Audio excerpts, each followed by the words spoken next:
أعوذ بالله من الشيطان اللعين الرجيم بسم الله الرحمن الرحيم الحمد لله الذي لا يبلغ مدحته القائلون ولا يحصي نعماءه العادون ولا يؤدي حقه المجتهدون الذي لا يدركه بؤد الهمم ولا يناله غوث الفتن الذي ليس لصفته حد محدود ولا نعت موجود ولا وقت معدود ولا أجل ممدود فطر الخلائق بقدرته ونشر الضياء برحمته ثم الصلاة والسلام على أشرف الأنبياء والمرسلين أبي القاسم محمد اللهم صل على محمد وآل محمد وعلى أعدائهم أجمعين من الآن إلى يوم قيام الدين رب اشرح لي صدري ويسر لي أمري واحلل عقدة من لساني يفقهوا قولي أما بعد فقد قال الله تبارك وتعالى في القرآن الكريم والفرقان الحميد قوله الحق بسم الله الرحمن الرحيم قل إن كنتم تحبون الله فاتبعوني يحببكم الله ويغفر لكم ذنوبكم والله غفور رحيم درود پڑھیں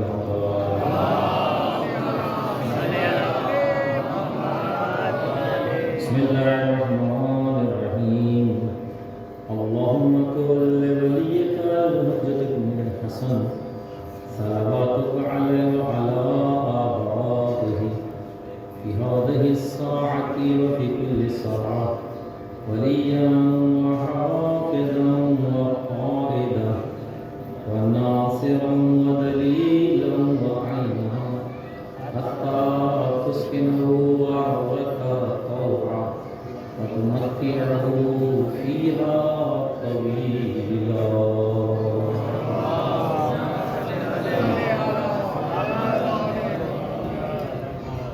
آپ سے درخواست ہے کہ ایک دفعہ پھر بلند آواز میں درود شریف پڑھیں.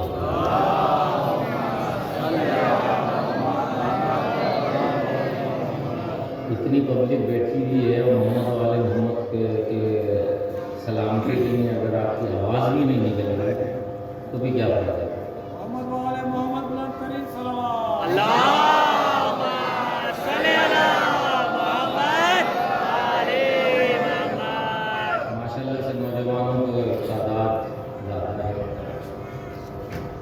پہلے تو 2-3 تذکر اردو میں حجت الاسلام نہیں ہے. جو بھی لکھتا ہے وہ پہلے بول دیتا ہوں بھائی یہ نام نہیں لگایا کرے تو بولا مرتبہ ہے دعا کرے وہاں تک پہنچنا ہمارے بس سے آواز تھوڑی صحیح کیجیے مجھے بھی. دوسری بات میں بڑا کوئی ذاکر نہیں ہوں, طالب علم ہوں. آپ سنتے ہیں بڑے بڑے ذاکروں کو, تو آج تھوڑا ایک طالب علم کی بھی گفتگو سن لیجیے گا. اگر پسند آئے تو تھوڑا جواب بھی دے دیجیے گا. کوشش میری جہاں بھی ہے مجلس پڑھنے کی وہ یہ ہے کہ جو ہمارے نوجوانوں کی سطح ہے اس پر آ کے گفتگو کی جائے تاکہ میرے بچے سمجھ سکیں بات کو. میں نے موضوع بتا دوں, اسی موضوع پہ رہوں گا. موضوع جو رکھا ہے وہ اتباع رسول رکھا ہے. انشاءاللہ اسی پہ گفتگو چلے گی. موضوع کے اعتبار سے کوشش کریں گے موضوع سے باہر نہ جائیں.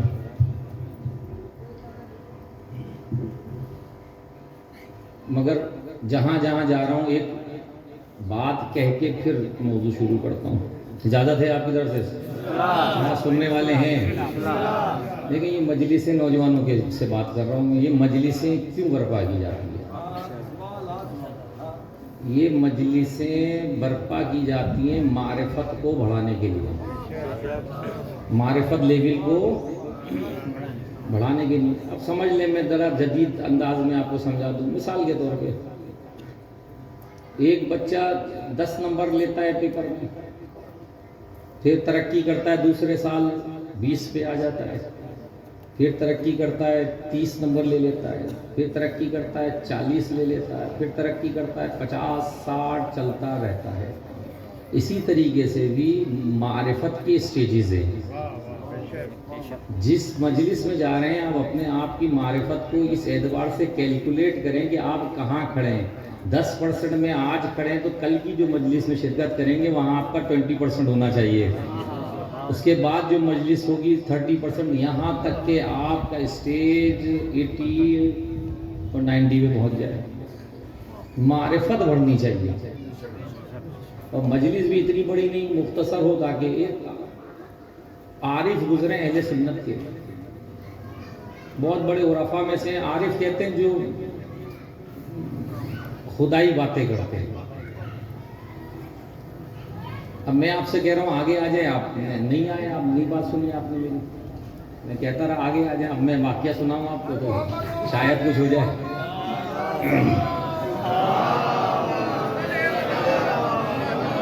یہ ذہن میں رکھیے کہ مجلس میں جب بھی بیٹھے نا، بیچ میں گیپ نہیں ہونا چاہیے، کیونکہ گیپ میں شیطان آ جاتا ہے.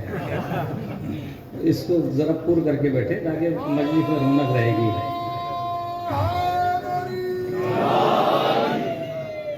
بہت بڑے عارف گزرے، ان کو کسی جگہ پڑھنے کو بلایا گیا،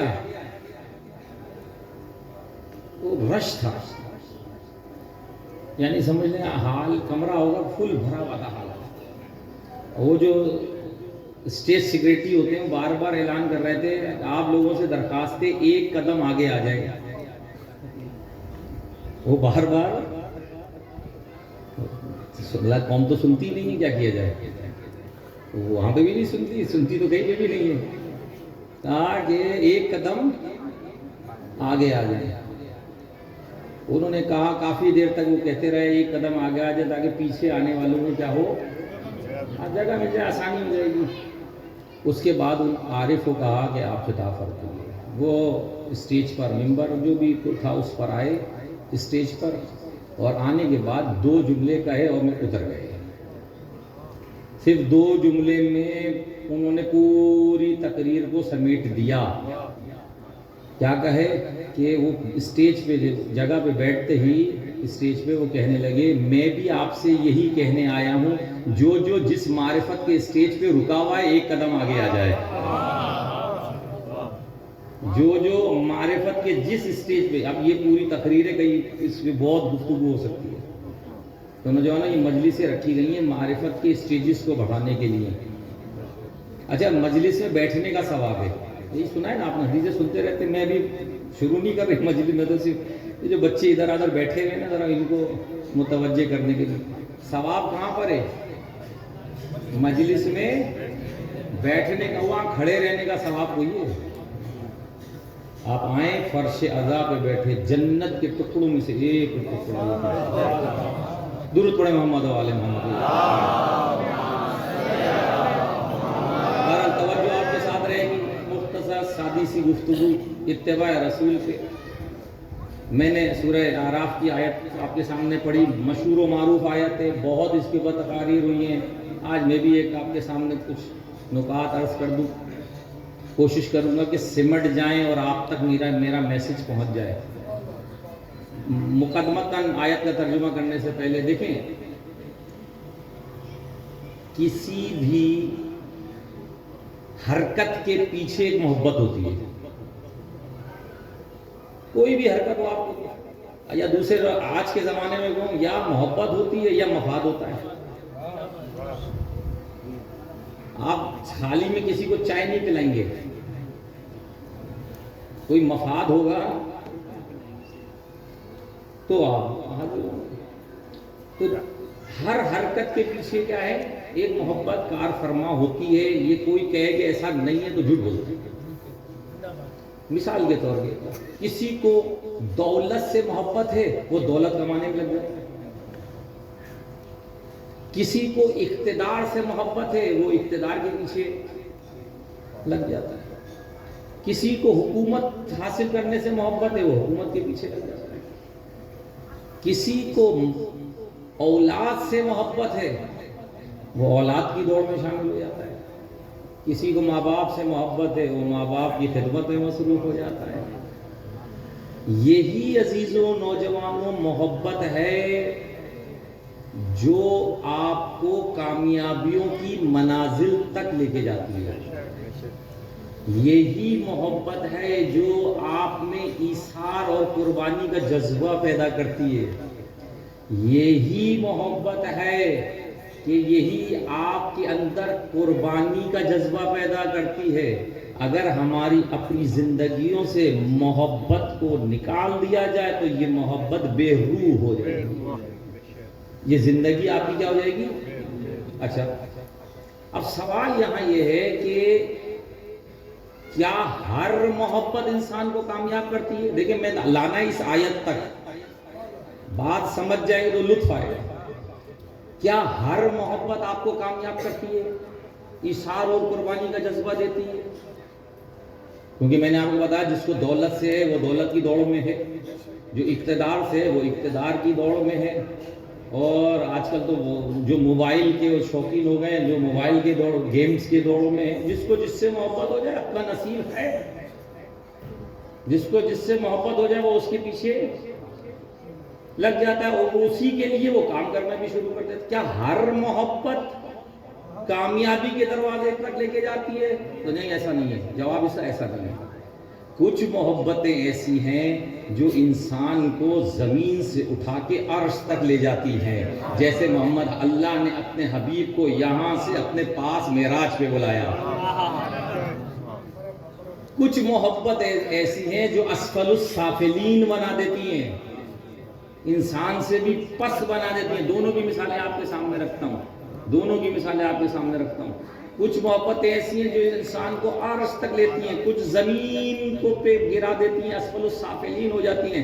بھائی فرعون کو حکومت سے محبت تھی، خدا بن بیٹھا۔ قارون کو دولت سے محبت تھی، زمین میں دھسا دیا گیا۔ یزید کو حکومت سے محبت تھی، نبی زادے کے اوپر چھری چلا دی۔ ہے محبتیں ہیں نا، آئیں دوسرا رخ بھی دیکھ لیں۔ کچھ محبتیں جو لے کے چلی جاتی ہیں۔ ابراہیم کو جب اپنے خدا سے محبت ہوئی تو آگ میں جا کے بیٹھ گئے، اسماعیل کو جب حد سے زیادہ اپنے خدا سے محبت ہوئی تو اپنی گردن کو چھری کے نیچے رکھ لیا، اور جب حسین کی محبت آئی تو محبت بدلتی رہی، کبھی اپنے انصار کو قربان کیا، کبھی اپنے اقربا کو قربان کیا۔ محبت کا اسٹیج بڑھا تو علی اکبر بھی دیا، علی اصغر بھی دیا، اور محبت کا اسٹیج بڑھا تو اپنی گردن پہ چھری رکھی، وہاں بھی یہ کہتے نظر آئے رضن بقضائہ و تسلیما لامرہ۔ درود پڑھیں محمد والے محمد کی آپ محبت دیکھیں انسان کو کہاں لے کے جاتی ہے، جب محبت جب انتہا تک پہنچتی ہے تو۔ اب سوال یہاں پہ لوگوں سے کیا جاتا ہے آپ کو کیا محبت ہے؟ میں بولتا سوال ہی غلط ہے۔ آپ کو محبت کیا؟ یہ پوچھا جائے آپ کے دل میں کس کی محبت ہے؟ نوجوانوں یہ محبت ہے کیا مقصد ہے؟ یہ بتاؤ آپ کے دل میں کس کی محبت ہے؟ تو میں اس خیال میں بہت سے کہیں گے ہمارے دل میں خدا کی محبت ہے، کوئی کہے گا رسول کی محبت ہے، کوئی کہے گا اہل بیت کی محبت ہے۔ اب محبت تو ایک ایسا امر قلبی ہے جو دکھائی تو دیتا نہیں۔ آپ کہتے رہے مجھے خدا سے محبت ہے، خدا سے محبت ہے، خدا سے محبت ہے، پیمانہ کیا ہے خدا کی محبت کا کہ پتہ چلے کہ ہمیں خدا سے محبت ہے؟ جب یہ پیمانہ آئے گا تو پھر بقیہ محبتیں خود بخود آتی چلی جائیں گی۔ اللہ نے کہا کوئی مسئلہ نہیں ہے، یہ دعوے دار ہے نا، دیکھیں میں دعویٰ کر رہا ہوں کہ میں خدا سے محبت کرتا ہوں، دعوے میں دلیل کی ضرورت ہوتی ہے، وہ دلیل بتاتی ہے کہ آپ کا دعویٰ سچا ہے یا دعویٰ پالنے والے ہم تو محبت کرتے ہیں، بتائیں دلیل کیا ہوگی؟ اللہ نے کہا دلیل بھی میں ہی دیتا ہوں۔ سورہ آراف آیت نمبر 31، بسم اللہ الرحمن الرحیم، قل ان کنتم تحبون اللہ، اے حبیب ان سے کہہ دو اگر تم اللہ سے محبت کرتے ہو، اللہ سے محبت کا دعویٰ کرتے ہو، تو دعوے میں تمہیں دلیل کی ضرورت پڑے گی، تو ان سے کہہ دو فاتبعونی، میری اتباع کرو۔ کس کی؟ مجھ رسول کی اتباع کرو۔ اگر دعویٰ ہے کہ میں خدا سے محبت کرتا ہوں، یہ ہے نوجوانوں دلیل۔ آپ کہتے ہیں میں حسین سے محبت کرتا ہوں، یہ ہے آپ کا دعویٰ۔ اس دعوے میں دلیل کی ضرورت پڑے گی، تو وہ دلیل کدھر ہے؟ اللہ نے دلیل دینا سکھایا کہ اگر کوئی دعویٰ کر رہا ہے اللہ سے بڑی بہت، میں تو مجھ سے بڑا خدا کا چاہنے والا ہی کوئی نہیں ہے۔ ابھی زمانہ آپ دیکھ لیں ایسے ہی ہے، ہم سے بڑا کوئی ہے ہی نہیں، اب بس خدا پرست ہم ہی ہیں، باقی سارے کوئی خدا کو نہیں مانتا۔ اللہ نے کہا ان کے سامنے یہ آیت پڑھو، قل ان کنتم تحبون اللہ، اگر تم اللہ سے محبت کرتے ہو فاتبعونی، کیا کرو؟ مجھ رسول کی اتباع کرو، یعنی محبت کو اللہ نے اتباع میں رکھا ہے۔ محبت ہے دعویٰ، اتباع ہے دلیل۔ اچھے جناب، میں ابھی ترجمہ کر رہا ہوں، کوئی مراحل کو طے کریں گے۔ ہوگا کیا اگر کوئی دعوی میں اتباع پہ پورا ہوگا تو کیا ملے گا اس کو؟ کچھ انعام ملے گا؟ کہا ہاں، دو چیزیں تو میں دنیا میں دے دوں گا، یغفر لکم ذنوبکم، تمہارے گناہ معاف کر دوں گا۔ اللہ کتنا کریم ہے، اتباع رسول میں گناہ معاف۔ دوسرا یحببکم اللہ، اللہ تم سے محبت کرنے لگے گا۔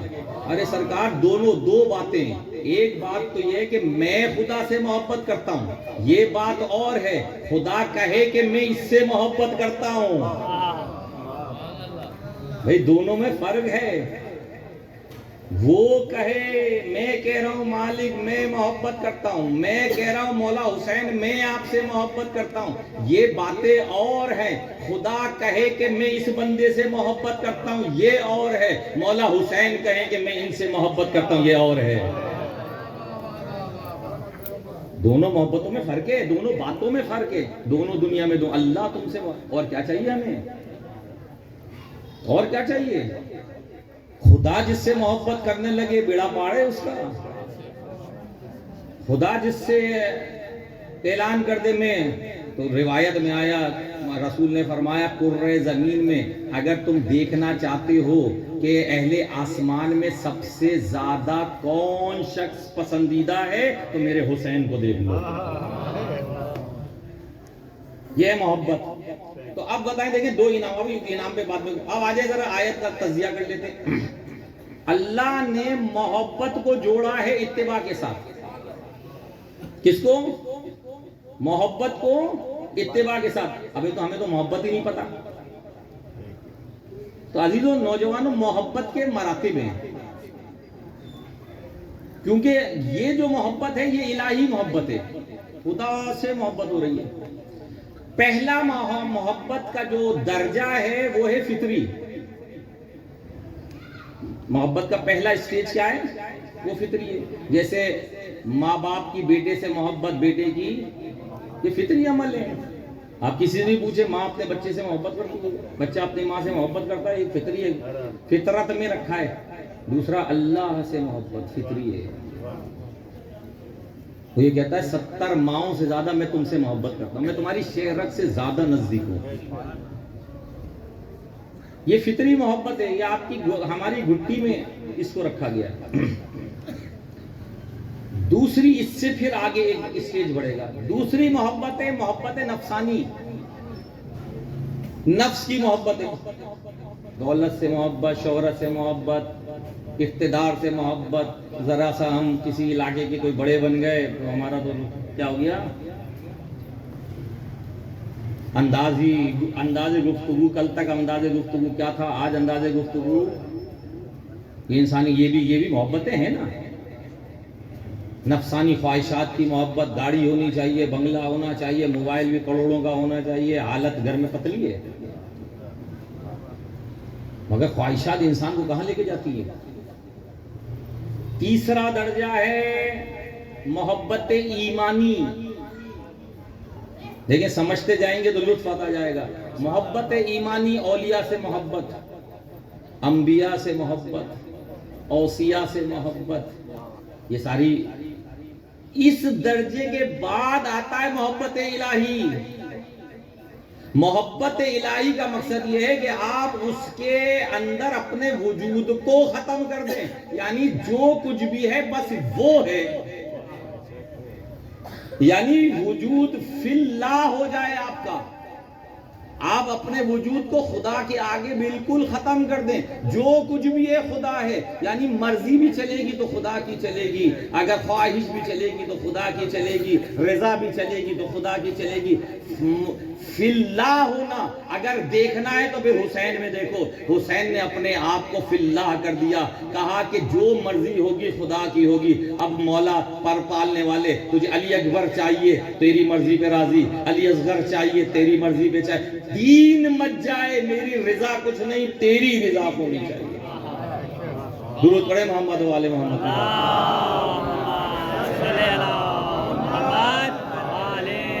یہ محبت الہی ہے. اپنی ذات کو ختم کر کے کس میں چلے جائیں؟ اس کی مرضی ہونی چاہیے، اس کی رضا ہونی چاہیے. جب اس کی مرضی اس کی رضا ہوگی نا، پھر ساری چیزیں خود بخود. علی نے شب ہجرت بستر رسول پہ سو کے یہ مرضی خرید لی تھی. یہ مرضی خرید لی تھی، مگر کیسے خریدی؟ اتنی مشکل. تلواروں کی چھاں میں سونا کوئی آسان بات نہیں ہے. یہ کہہ دینا آسان ہے، مگر تلواروں کی جھنکاروں میں سونا علی کا کام ہے. ایسی خیر ہم نہیں کر سکتے، کوئی بھی نہیں کر سکتا ہے. اپنی ذات کو ختم کر دینا. تو یہ جو محبت کہا جا رہا ہے، قل ان کنتم تحبون اللہ، اللہ کی یہ محبت الہی محبت ہے. خدا کے اندر اپنی ذات کو فنا کر دو. جب تم فنا کرو گے اب یہ محبت آئے گی کس کے اوپر؟ اتباع کے اوپر. فَاتَّبِعُونِی، اتباع کرو. میں کہوں گا پالنے والے. اچھا ہاں، یا ایک بات اور عرض کرو. ہمارے یہاں رواج ہے خدا پانا ہے جنگلوں میں چلے جاؤ، خدا پانا ہے پہاڑوں پہ چلے جاؤ. خدا یہاں پہ کیا کہہ رہا ہے؟ قُلْ إِن كُنتُمْ تُحِبُّونَ اللَّهَ فَاتَّبِعُونِی. تم مجھے وہاں نہیں، رسول کی اتباع میں تلاش کرو. رسول کی فَاتَّبِعُونِی میں تلاش کرو. دوسری بات، پالنے والے تو یہ کیوں نہیں کہہ دیتا؟ تو کہہ رہا ہے کہ میری محبت چاہتے ہو رسول کی اتباع کرو. تو یہاں تو یہ کہنا چاہیے تھا میری محبت ہے تو میری اتباع کرو، رسول کی اتباع کرو. اللہ کہے گا میں جسم و جسمانیات سے منزہ ہوں، دکھائی میں نہیں دیتا، سنائی جسم میں نہیں رکھتا، تو میری اتباع تو نہیں ہو سکتا، مگر میں ایک مجسم ایسا شخص تمہیں دے دیتا ہوں جس کی اتباع تم کرو گے، اتباع اس کی مگر کہلائے گی میری. اتباع ہوگی رسول کی، کہلائے گی میری. وہ اخلاق کر کے دکھائے گا، وہ صبر کر کے دکھائے گا، وہ علم دے کے بتائے گا، وہ کردار کر کے دکھائے گا. یعنی کیا مقصد؟ مظہر تجلی خدا بن جائے گا. مظہر تجلی یعنی صفات خدا کے مظہر. علم دیکھنا ہے تو آؤ رسول خدا کے اندر آ جاؤ، نظر آئے گا علم جھلکتا ہوا نظر آئے گا رسول کے اندر. فَاتَّبِعُونِی کا ہے نوجوانوں، کہیں جانے کی ضرورت نہیں ہے. اگر اللہ چاہتے ہو تو فَاتَّبِعُونِی میں ملے گا تمہارے کو اللہ. رسول کی اتباع میں تمہیں خدا ملے گا، کہیں اور نہیں ملے گا. کہیں چلے جاؤ ادھر جاؤ وہاں پہ سیر و سلوک نہیں ہے. سیر و سلوک ہے اتباع رسول کرو. اب میں اتباع کہہ رہا ہوں، بہت سے نوجوان بولیں گے اتباع ہے کیا؟ تو اب اتباع کو بھی سمجھانے کے لیے مجھے کچھ الفاظ آپ کے سامنے ہے. توجہ ہے آپ لوگوں کی؟ توجہ ہے تو بلند آواز میں درود شریف پڑھیے گا آپ لوگ.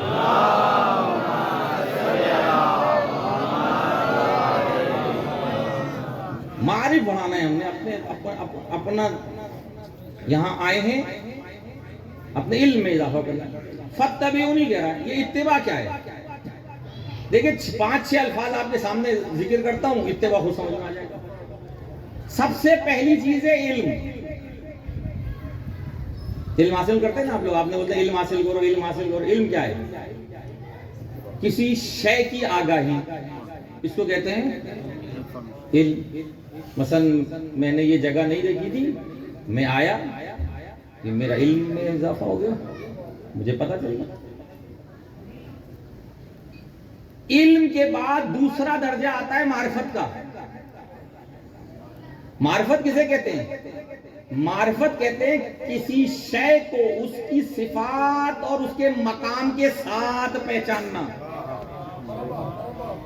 میں مثال دوں گا، انشاءاللہ لطف آئے گا.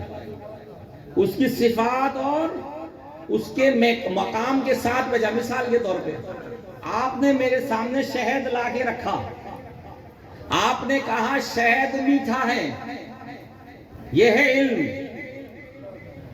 آپ نے کہا نوجوانوں کا شہد کیا ہے؟ میٹھا ہے، یہ علم. میں نے ڈھکنا کھول کے ذرا سا چکھا، اب مجھے پتا واقعی شہد میٹھا ہے، یہ معرفت. جب تک میں نے خود نہیں عزم دیکھا تھا، چکھا نہیں تھا علم تھا. آپ نے کہا تھا، مگر جب میں نے چکھ لیا یہ ہو گئی معرفت.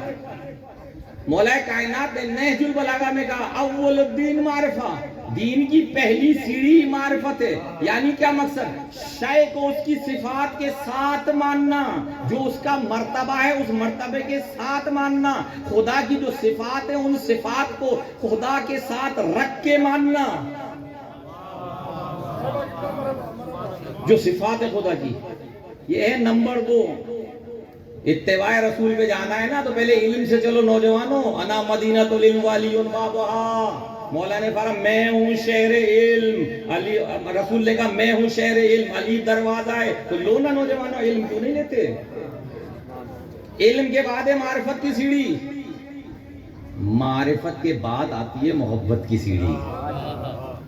بھائی آپ اس سے کہیں، آپ کہیں مثال کے طور پہ کس کا نام لو، ہمارے رضا بھائی بیٹھے ہیں، نام مجھے یاد نہیں ہے معذرت کے ساتھ، وہ کسی کو برا نہیں لگے، میں جن کے نام جانتا ہوں میں ان کے بولے آپ ان سے محبت کریں، ان سے محبت. میں بھائی کیوں محبت کروں؟ میں تو جانتا ہی نہیں ہوں. محبت کے لیے معرفت کا ہونا تو ضروری ہے. میں ان کو ان صفات کے ساتھ جو صفتیں ہیں پہچانوں تو صحیح کہ یہ صفتیں. اگر اہل بیت سے محبت ہے تو اہل بیت کی معرفت بھی ہونی چاہیے. اہل بیت سے محبت ہے تو اہل محبت یعنی جو وہ جیسے ہیں ایسے بن جائے. میں نے علی میں جو صفات پائی میں عاشق ہو گیا. بھائی معرفت ہے نا، استاد کی میں نے استاد کا اخلاق دیکھا، استاد کا کردار دیکھا، استاد کی گفتگو دیکھی، دیکھنے کے بعد میں ان کا گرویدہ ہو گیا، محبت کرنے لگا. معرفت حاصل کی پہلے میں، مگر معرفت نہیں ہوتی تو میں نہیں جانتا. رسول نے کیا کہتا، کچرا پھینکتی تھی، روز کچرا پھینکتی تھی. ایک دن رسول ساتھ والوں نے کہا کہ یا رسول اللہ راستہ بدل لیں. تو اللہ کے رسول نے کہا میں راستہ بدلنے کے لیے نہیں آیا، بدلانے کے لیے آیا ہوں.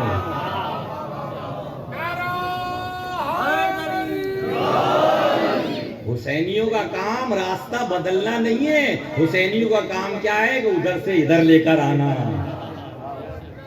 عقیدہ مضبوط کرو اپنا. ایک دن نہیں پھینکا کچرا.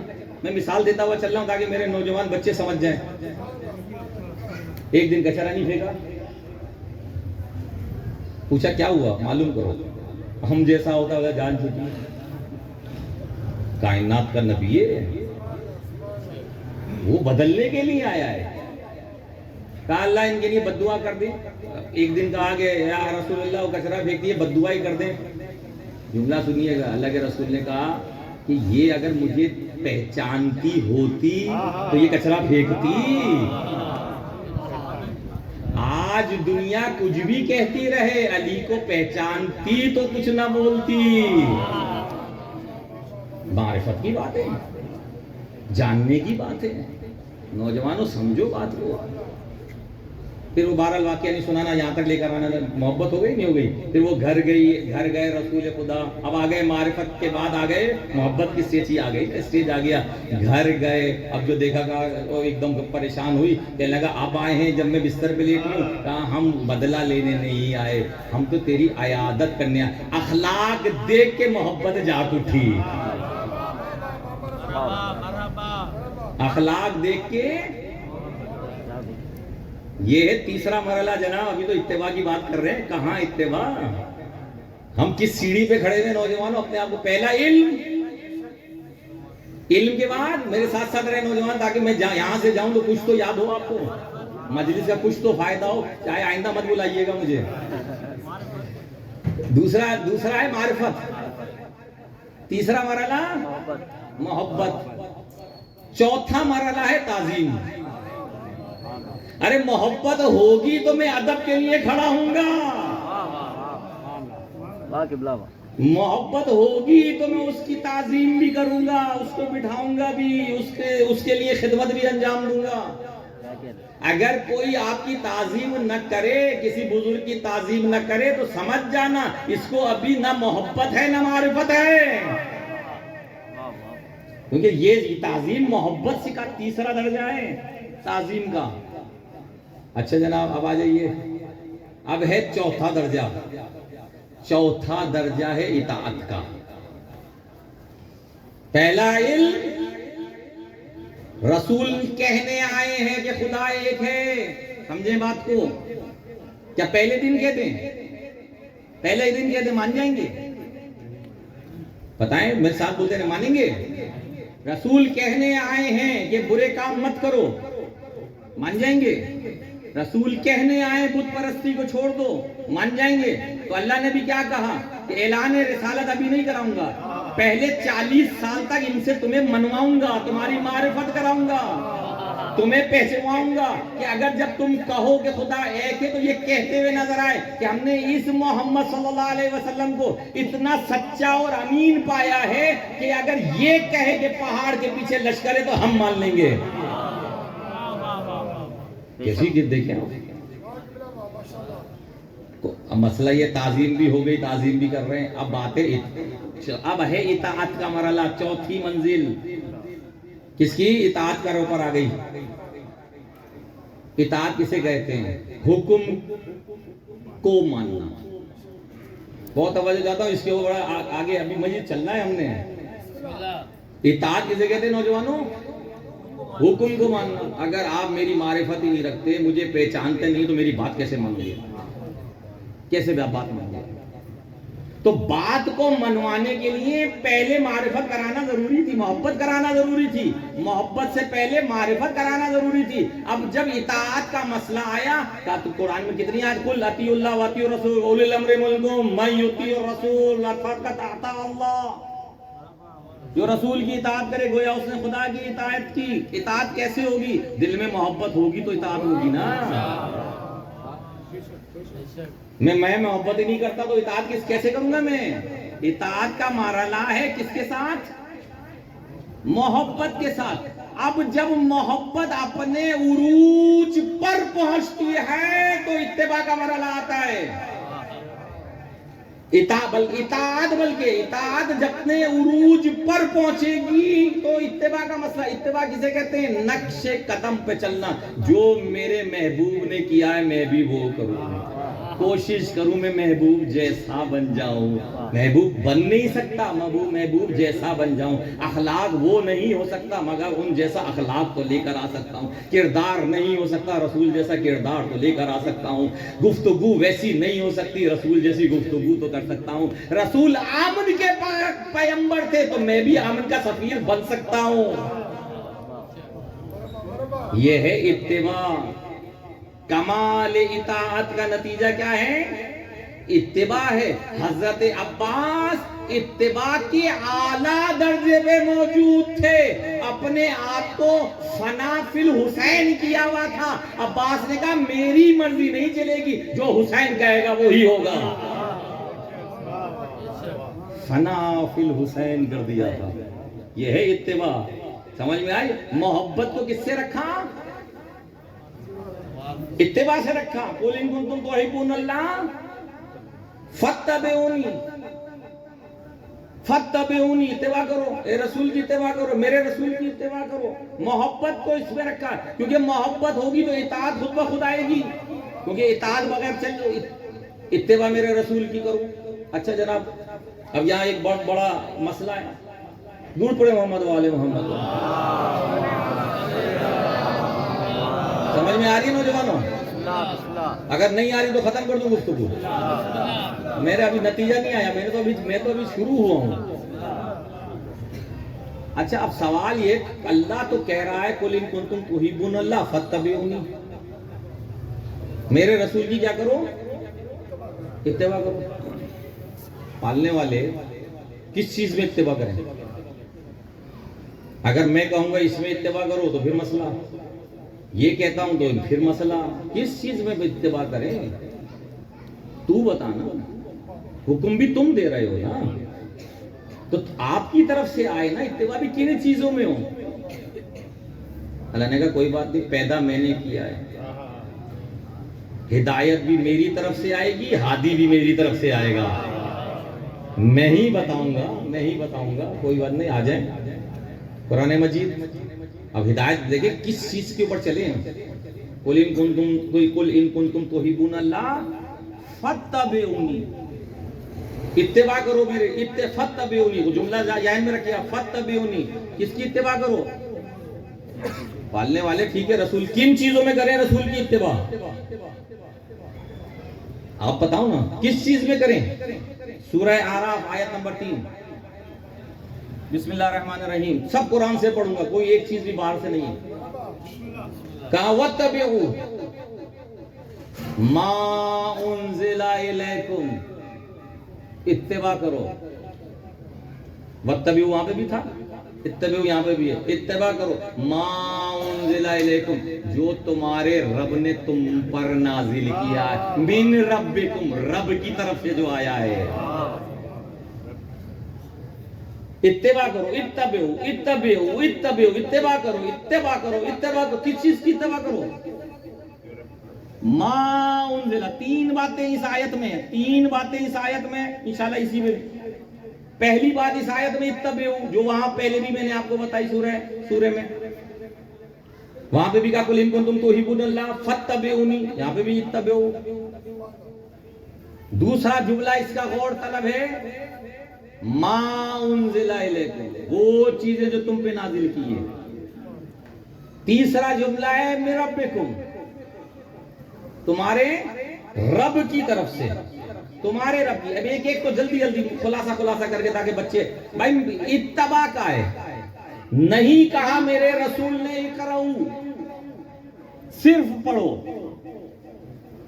نہیں کہا میرے رسول نے احفظو، صرف یاد کرو، نہیں کہا میرے رسول نے اسمعو، صرف سنو، نہیں کہا میرے رسول نے احبو، محبت کرو، نہیں کہا، کیا آیا یہاں پہ؟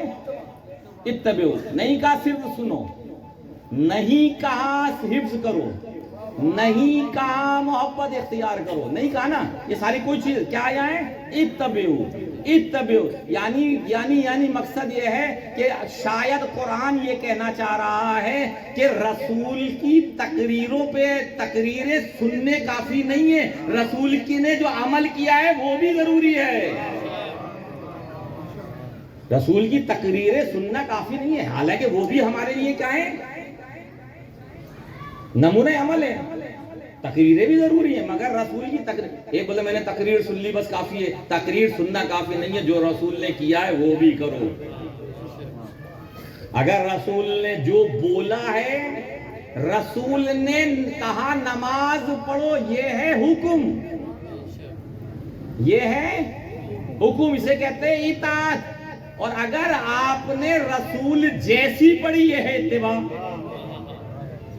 بھائی نماز کیسے پڑھیں؟ حکم تو آ گیا نماز پڑھو، نماز کا حکم کیسے پڑھیں؟ رسول جیسی پڑھی، یہ کیا ہے؟ یہ اتباع۔ تو یہاں کا اتبعوا، رسول کی کس چیز کی اتباع کرے؟ پالنے والے بتا تو صحیح، کہا ما انزلہ، دوسرا جملہ نہیں کہا احفظوا، حفظ کر لو، حالانکہ رسول کی تقریریں ہمارے لیے باعث رحمت ہے، باعث رحمت ہے، مگر تقریروں کے ساتھ ساتھ رسول کے اتباع یا اتباع کی بات کی جائے۔ رسول جب بولتے تھے تو کائنات سنتی تھی، یہ بھی ضروری ہے، یہ بھی ضروری، مگر قرآن کیا کہہ رہا ہے؟ اتباع کرو۔ پالنے والے کس چیز کا؟ ما انزل الیکم، ما انزل الیکم، جو میں نے تم پہ نازل کیا ہے، جو نازل کیا ہے، جو نازل کیا ہے۔ پالنے والے کیا نازل کیا؟ میں دو باتیں، بہت سی چیزیں آئی ہیں، دو آپ کے سامنے ذکر کرنا چاہتا ہوں، توجہ اگر رہے گی تو انشاءاللہ آپ کو لطف آئے گا۔ کہا نحنو، پہلی چیز نحنو نزلنا الذکر انا لہ لحافظ، ہم نے اس ذکر کو نازل کیا ہے، ہم ہی حفاظت کرنے والے ہیں، یعنی قرآن مجید۔ قرآن مجید پہلا سے بھائی ہم نے نازل کیا ہے، وہاں کیا کہہ رہے ہیں؟ جو نازل کیا ہے تم نے اتباع کرنی ہے، یعنی قرآن کا نزول ہوا ہے تو قرآن کو گھر میں مت سجاؤ، قرآن کو اپنی زندگی میں اپناؤ۔ دوسری چیز، آ جائیں سب کو آیت سنی ہوئی ہے، غدیر کی آیت کون سی ہے؟ یا ایھا بسم اللہ الرحمن یا ایھا رسول بلغ ما انزل الیکم، اے رسول پہنچا دو جو تم پہ نازل کیا گیا ہے، جو تم پہ نازل کیا ہے۔ نہیں توجہ کر رہے آپ نے؟ جو تم پہ نازل کیا ہے، بھائی کیا نازل کیا تھا؟ غدیر کے مقام پہ دونوں ہاتھوں میں عجیب سا منبر بنا کے، دونوں ہاتھوں پہ علی کو اٹھا کے ایک نعرہ لگایا تھا، من کنت مولا فہذا علی مولا،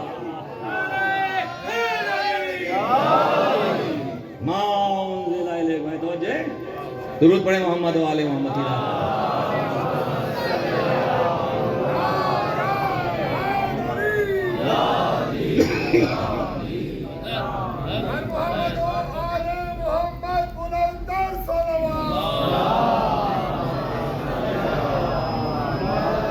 توجہ ہے آپ کی؟ سمجھ میں آئی بات؟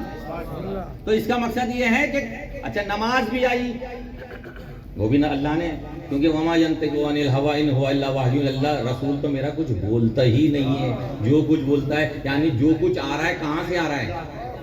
اگر نماز آئی ہے تو رسول نے نہیں، اللہ نے کہا تھا۔ روزہ نازل ہوا، روزہ کا حکم آیا وہاں سے آیا، حج کا حکم آیا وہاں سے آیا، عدل کا حکم آیا وہاں سے آیا، اخلاق کا حکم آیا وہاں سے آیا، یہ ساری چیزیں ما انزل الیکم میں جو نازل کیا ہے اس کی اتباع کرو۔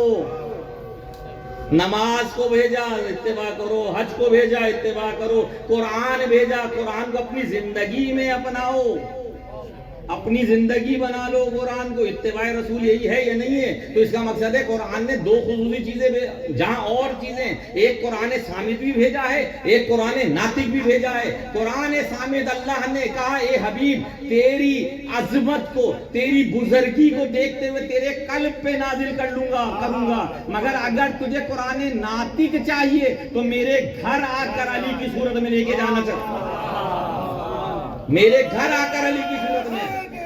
اور اے نبی جب مناظروں میں ضرورت پڑے تو قرآن کو پیش کرنا، اور اگر میدانوں میں ضرورت پڑے تو حیدر کرار کو پیش کرنا ہے نہیں؟ یہ دودھ پڑے گا محمد و آل محمد۔ آ رہی ہے سمجھ میں؟ اتبعو کی بات کر رہا ہوں۔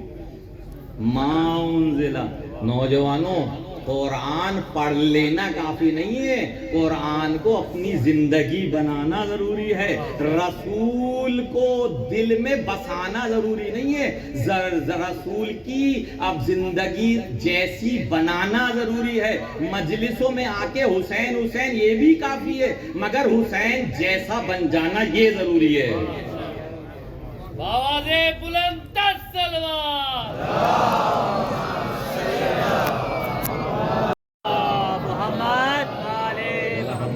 کہ من احب اللہ لم یعصی ہے، جو خدا سے محبت کرتا ہے وہ معصیت نوجوانوں نہیں کرتا۔ اتباع رسول کرو، جو رسول پہ آیا ہے، جو رسول نے کیا ہے، جو رسول نے بولا ہے وہ ہماری زندگیوں میں ہونا چاہیے. ہمیں تیرے رسول کی 63 سالہ زندگی کو دیکھنا چاہیے. اتباع رسول یہی ہے. ہم نے تو یہ دیکھا کسی کے دروازے پہ جھاتے ہوئے نظر آئے, کسی کو کندھوں پہ بٹھاتے ہوئے نظر آئے, کبھی کسی کو انگلی میں لیتے تھے, کسی کو گود میں اٹھاتے تھے. ساری چیزیں ہم نے دیکھی. اگر نماز میں پشت پر آ جائے تو طول دیتے ہوئے دیکھا,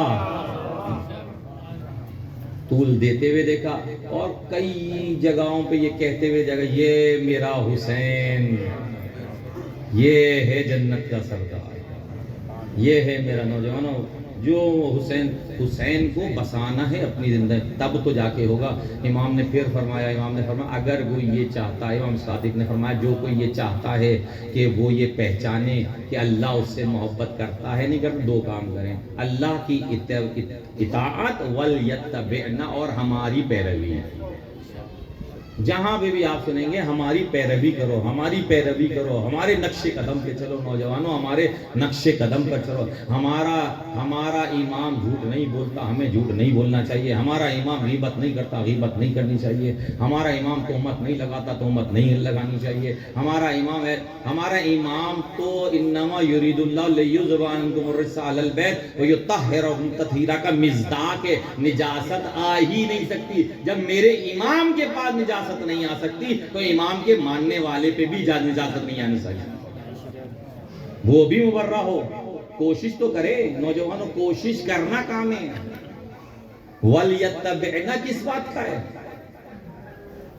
میری زندگی یا تو فنا فی اللہ ہو یا فنا فی الحسین ہو جائے.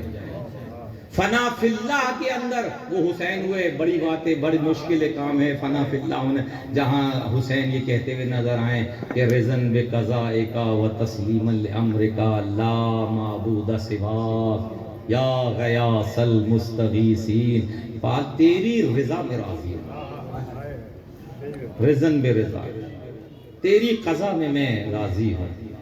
تیرے معبود علاوہ میں کسی کو معبود یا غیاث المستغیثین کے, سوال کرنے والوں کے, مدد کرنے والے. دیکھیں آپ, دیکھیں. اور پھر آپ قرآن میں دیکھیں آیت موجود ہے کہ ان صلاتی و نسکی و محیای و مماتی للہ رب العالمین. ہماری زندگی بھی اللہ کے لیے ہے, ہماری موت بھی اللہ کے لیے ہے, ہماری نمازیں بھی اللہ, سب کچھ خدا کے لیے. ہم تو ایسو کے ماننے والے ہیں جنہوں نے اپنی زندگی پوری فنا فی اللہ کر دی تھی. کوئی بھی چیز اپنی خوشنودی کے لیے کبھی کی نہیں. مثالیں موجود ہیں, مولا کائنات جنگ کے اندر ہیں, دشمن نام نہیں لے رہا, دشمن کے سینے کے اوپر ہیں, نزدیک ہے کہ سر کاٹ دیں. دشمن نے بد احترامی کی, علی نے چھوڑ دیا, بعد میں سر کاٹ کے لے آئے. اعتراض کرنے والوں نے دیکھا علی تو سوار تھے, گردن پھر بھی چھوڑ دیا. کہا آئیں تو خود پوچھ لینا. جب آئے کا پوچھا مولا آپ نے کیوں چھوڑ دیا تھا؟ علی جواب دیجئے, یہ آپ تو سوار تھے کیوں؟ کہا ہاں میں نے اس لیے چھوڑ دیا کہ میرا مقصد تو سر کاٹنا تھا, مگر جب اس نے میری بد احترامی کی تو اب میری رضا بھی شامل ہو گئی تھی, اور علی نے کبھی اللہ کی رضا کے علاوہ کوئی کام کیا ہی نہیں ہے. ایسا بننا کتنا آسان بات ہے, آسان بات ہے. نوجوانوں, یہ ہے مجالسوں کا مقصد, یہ ہے اصل مقصد, ہدف ہمارا معرفت کو آگے پہنچانا ہے. دنیا پہچانے, معرفت حاصل کرے کہ یہ ہیں کون, کن کے لیے گفتگو کی جا رہی ہے. حسین کون تھا, کتنی بڑی شخصیت ہے حسین کی جس کے لیے مجالسیں برپا کی جا رہی ہیں, گریہ برپا کیا جا رہا ہے. اور یہ کیسے ہوگا جب تک آپ لوگ اپنے کردار کو حسینی کردار نہیں بناؤ گے, اپنے اخلاق کو حسینی اخلاق نہیں بناؤ گے. فَاتَّبِعُونِی اس وقت ہوگا جب ہم تمام چیزوں کو چھوڑ کے, بھائی محبت ہے نا, آپ کو پتا محبت ہی سارے کام کراتی ہے. میں نے شروع میں مقدمے میں آپ کو بیان کیا, محبت ہی کراتی ہے نا. یہ محبت ہی ہے ہر حرکت کے پیچھے کہ دولت کمانے پہ لگا دیتی ہے,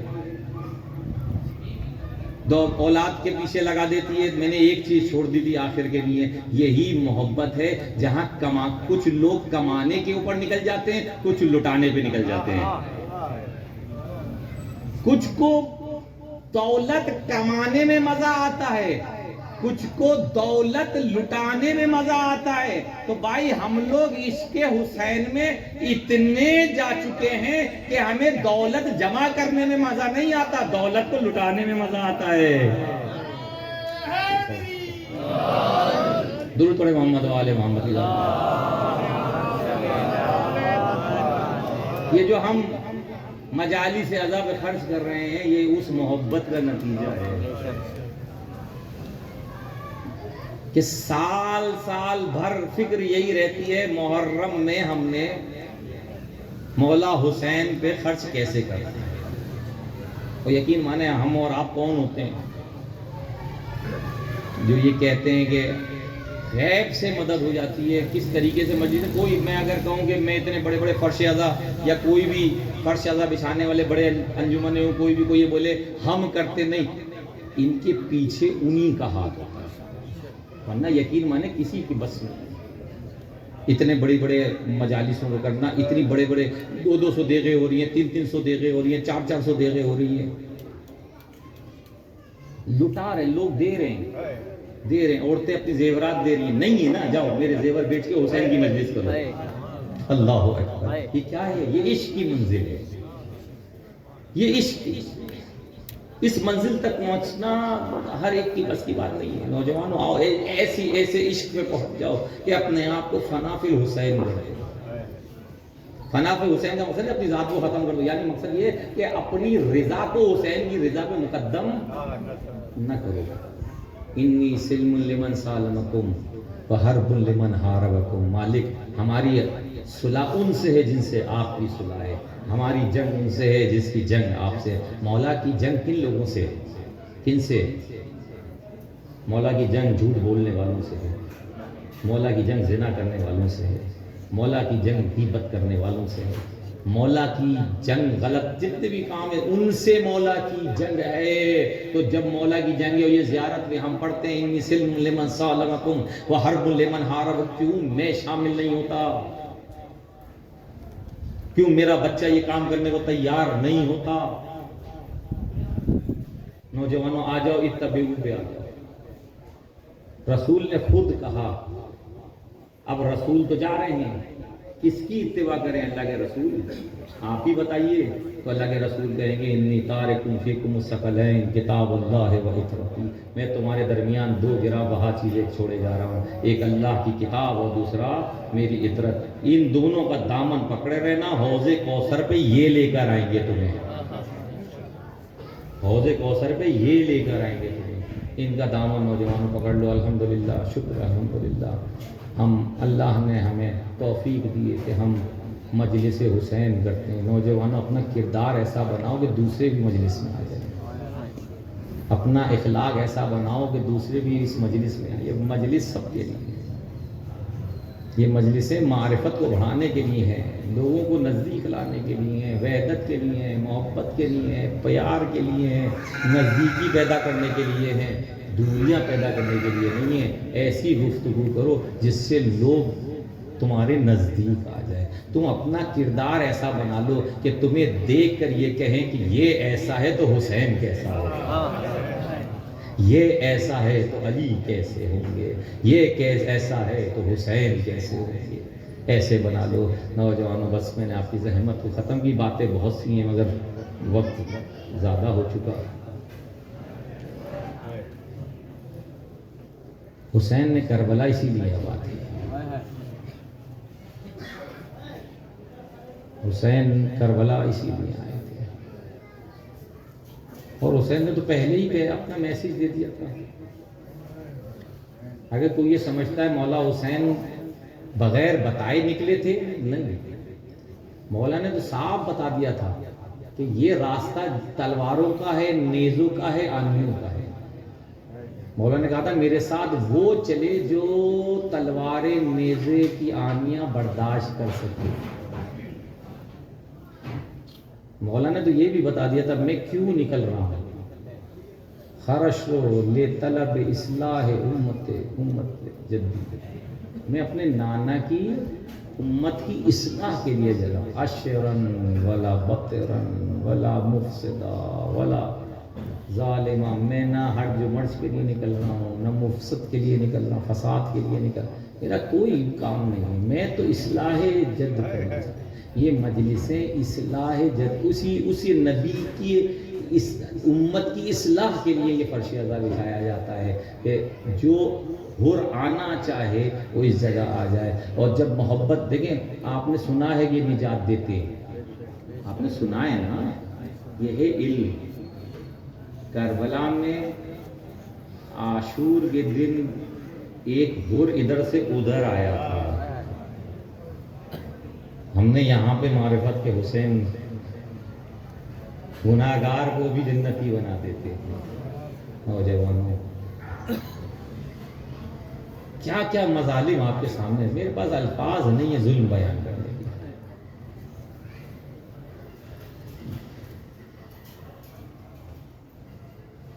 جن کی چھوٹی چھوٹی بچیاں ہیں، ذرا دل پہ ہاتھ رکھ کے میرے گفتگو معذرت،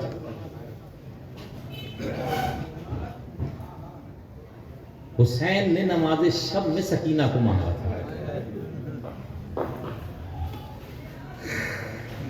نماز شب کی دعائیں سکینہ۔ آپ کو پتا ہے باپ اور بھائیوں کی دھارس ہوتی ہے، بہن کو بڑی امید ہوتی ہے بھائی پر بھی، اور سر کے خدا سب کی بچیوں کے سر کے اوپر باپ اور بھائیوں کا سایہ قائم و دائم رکھے۔ عزیزو بہت دھارس تھی، جس کا علی اکبر جیسا بھائی ہو، جس کا قاسم جیسا بھائی، جس کے اون محمد جیسے بھائی،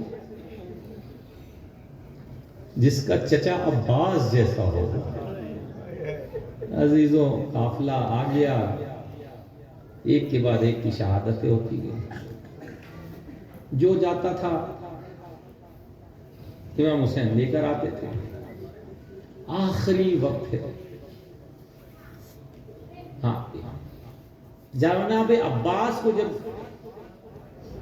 اجازت نہیں مل رہی تھی، میں بچی کا بتانا چاہتا ہوں، جناب عباس کو جب اجازت نہیں مل رہی تھی نا، تو جناب سکینہ کے پاس بچے آئے تو انہوں نے کہا پیاسے ہیں، اپنے چچا سے کو ہمیں پانی پلا دو۔ آپ کو پتا ہے وفا کا علمدار عباس اور اس وفا پہ یقین کرنے والی سکینہ بچوں کو لے کر آئی۔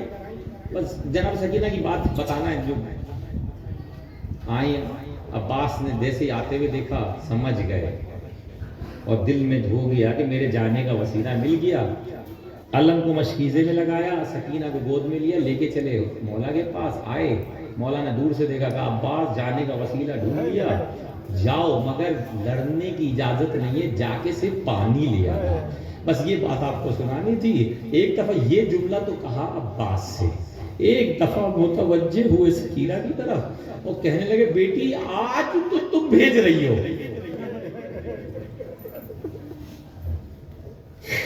بیٹی آج تو تم بھیج رہی ہو، سامنے غریبہ پہ تمہیں چچا عباس بڑا یاد آئے گا جب کوئی تماچے مارے گا، کوئی گوشی مارے گا۔ عزیز و رخصت کے لیے جناب حسین آئے، سب سے رخصت ہو گئے، سکینہ سے بھی رخصت کر دیا، زلجنہ پہ سوار ہو گئے۔ زلجنہ سے اب زلجنہ سے میں گفتگو ہے، میری آخری ہے، میں نے تجھے بہت زحمت دی، اب آخری ہے حسین کی، اس کے بعد زحمت نہیں ہوگی۔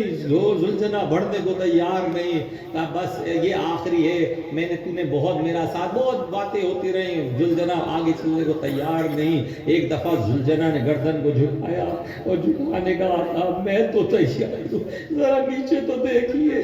اب جو دیکھا تو زلجنہ کے سموں سے سکینہ لکھتی بھی کہہ رہی تھی، اے زلجنہ صبح سے جب تک، صبح سے جس کو تو لے کے جاتا ہے وہ کبھی واپس زندہ نہیں آیا، ارے میرے بابا کو نہ لے، میرے بابا کو نہ لے جا۔ امام حسین زمین پر آئے، زلجنہ سے نیچے آئے, سکینہ کو سینے پہ لگایا, کہا بیٹی ابھی تو میں نے رخصت کیا تھا. کہا بابا ایک عرض ہوئے, آخری بار اپنے سینے پہ سنا.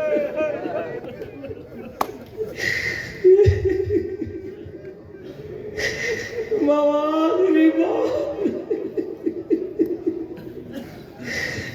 آخری بار اپنے سینے پہ سنا لو.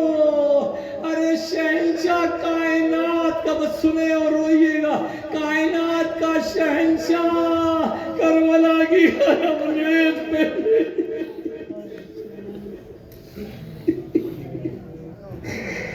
کربلا کی گرم ریت پہ سکینہ کو لٹایا. کچھ دیر نہ گزری تھی, سکینہ پلک کے اٹھ گئی اور کہا بابا جائیے, میں نے رخصت کیا بدل مختصر. حسین آئے لڑتے لڑتے گودالی کی طرف آئے. ارے آگے ایک نے ایسا گزر مارا, حسین گھوڑے سے زمین پر آئے. ارے ہمیں نہیں پتا, تاریخوں نے لکھا ہے کہ حسین کے بدن پر اتنے تیر لگے تھے کہ اب پتا نہیں حسین تیروں پہ تھا یا تیر. عزیز و شمر نے خنجر اٹھایا. ارے ایک کھند چنگر تھا, ارے حسین کی گردن پہ رکھا اور خنجر کو چلا دیا. ارے آندھیاں چلی, سرخ آندھیاں چلی, آسمانوں سے آواز اٹھی, ارے قتل حسین فی کربلا.